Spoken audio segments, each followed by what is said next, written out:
Our next speaker is Roger Persaud, a United States Air Force veteran. Using his aviation experience, Roger applied root cause analysis to history for a more accurate understanding of important events. After serving, he enjoyed 35 years in the airline business. He has appeared on national TV and in the US 7 times, including a 30-minute interview on the Chavez Chronicles. A lifelong sports enthusiast, he is the most frustrated ping pong player on the planet. Now, when you say the term Louisiana Purchase, a lot of people believe it's the tiny state of Louisiana. No, it is 828,000 square miles. It involves 15 states. The entire states of Arkansas, Oklahoma, Kansas, Missouri, Nebraska, South Dakota, parts of North Dakota, Wyoming, Colorado, New Mexico, Texas, Minnesota, and of course, Louisiana.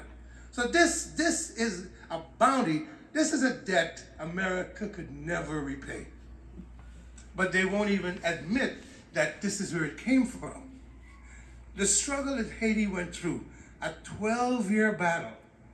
And I don't know how many of you know the story. If you do know the story, indulge me. This battle started fermenting, but somebody from a Muslim cleric was deported from Jamaica because he was teaching slaves how to read. If I take a picture, it's going to come on your thing. Boukman was learned, he was educated. He came to Haiti, and of course the struggle had started, but it needed organization.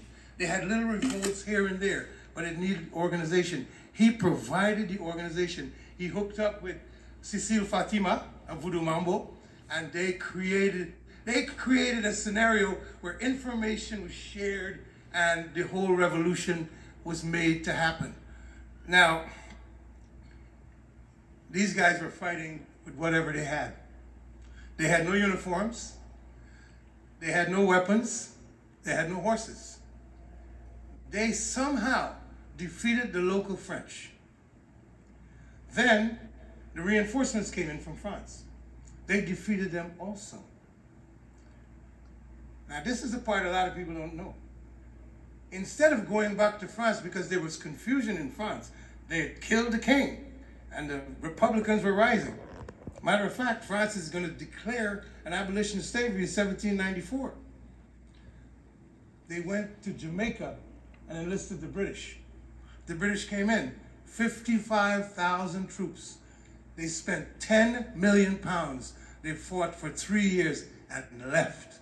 And when the British left, the British general said, the way these guys are fighting for freedom, slavery will not last very long. He predicted that. So now it was a free-for-all. Everybody jumps into Haiti. England and France are at war again, and the Spanish decide to jump in. The first uniform Toussaint and his Black Army would wear was a Spanish uniform. Imagine that. But the Spanish offered the soldiers freedom. He offered them horses, and he offered them weapons. And it was a no-brainer. They took it. Just about the time they took it, there was another invasion. You know, they're fighting in France. It's confusion in France. You have those loyal to the king and the Republicans, and they're fighting, and it's confusion. And one group of Frenchmen are raiding another one. And the guy who first attacked Toussaint now is begging for his help, Laveau. Laveau is now begging for his help. He comes to his aid, and the whole thing changes.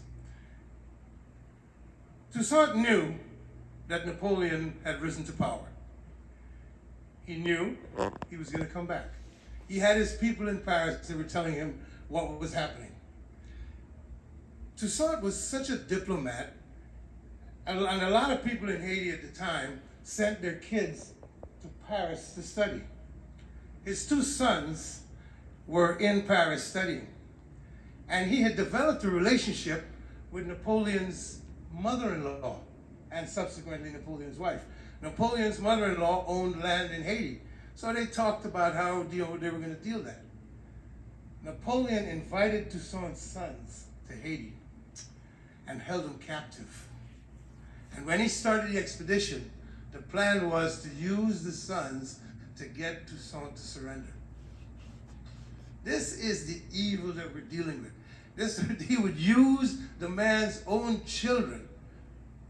But it gets even worse. There's a statement that every time I hear it, I cringe, because the people that say it, they don't know what they're talking about. They say Haiti is the poorest country in the Western Hemisphere, but there's a reason for that.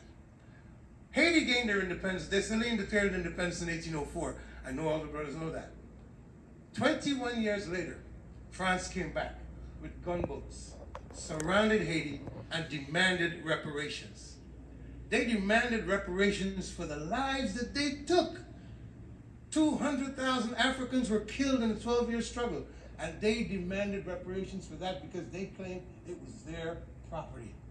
That is the most audacious reparations claim in history, and it's actually the first one. And Haiti paid that debt for over 100 years. And that is what impoverished Haiti. Now, there's a little bit more to that. Nobody was allowed to go do business in Haiti. Haiti was blacklisted. But people snuck in. A few German businessmen snuck in. And at the beginning of World War I, the United States says, oh, we can't trust those Germans in Haiti.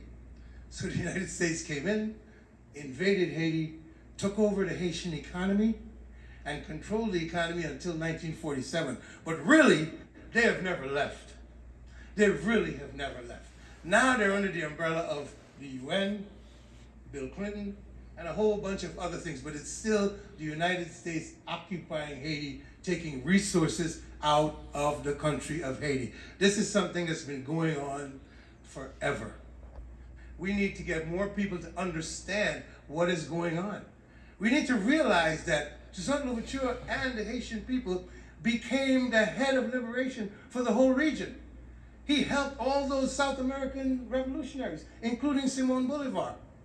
That's one of the reasons they hated him so much. So we've got to come together. People have got to understand, like Charlene said at the beginning, they brought people on ships, and suddenly we become Trinidadians, Haitians, Bahamians, Barbarians. This is nonsense. It's the same people they brought. And people need to understand that we are one. We are one kin. And we have been dehumanized, for lack of a better term. We have been dehumanized. What I write about is omitted history. And one of the biggest things in omitted history is the linkage between the Haitian Revolution and the development of the United States. That is omitted history. There's a lot more. There's the Moor occupation of Europe, which lasted for 800 years, where the Moors educated Europe. The Moors taught them medicine, gave them toothbrushes, put in sewer systems. I mean, it's amazing. There's a documentary I invite you to watch. It's done by a British lady. It's called When the Moors Ruled Europe. Watch it. It's fantastic. Okay, and you can understand a lot of things. At the beginning, when Charlene introduced me, she said, I use root cause analysis. Yes, you hear about these things like the Inquisition, but why did they happen? You hear about Caesar Augustus. You know, Caesar Augustus, if anybody's read the Bible, you know, Caesar Augustus was all up in Egypt and the Middle East around the time of Jesus. But they don't tell you, he tried to go in further into Africa and butt up against a Cushite army led by a one-armed black woman that whooped his butt for 3 years. But they don't tell you anything about that. They hide African history. There's a map, a Catalan map from 1311. That's the way they thought the size of the world was. You don't see many people's pictures on a map. But on that map is a picture of Mansa Musa, the former emperor of Mali, who is still today considered the richest man who ever lived. But they don't want to. And there's more recent history. One of the stories in my book is about the Tulsa massacre. Now they tell us when the airplanes ran into the World Trade Center, that was the first time aircraft were used in terrorism. That is not so.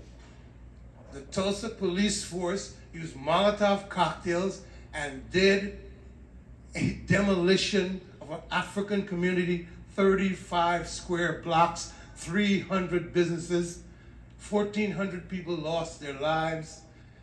The Tulsa massacre is real, and there were 21 more massacres like that in the early part of the 1900s. These are things that they hide from history. We gotta stop, we gotta learn, all these things you can find on Google, by the way. The story of the Osage Indians, these are fascinating stories. But we need to get an understanding of our brothers and sisters in Haiti and how they have paid a price that we have gained. They have paid a price that we have enjoyed. They started it. By the way, this revolution is the first successful revolution since Spartacus, 1900 years prior. And they hide it. This is the first successful slave revolt in 1900 years, and they try to hide it. Why? We have got to get our people more understanding, more involved. I thank you very much. I thank the department for hosting us. I thank you, Charlene. And I will turn it over to Pierre or Gerald. Clifford.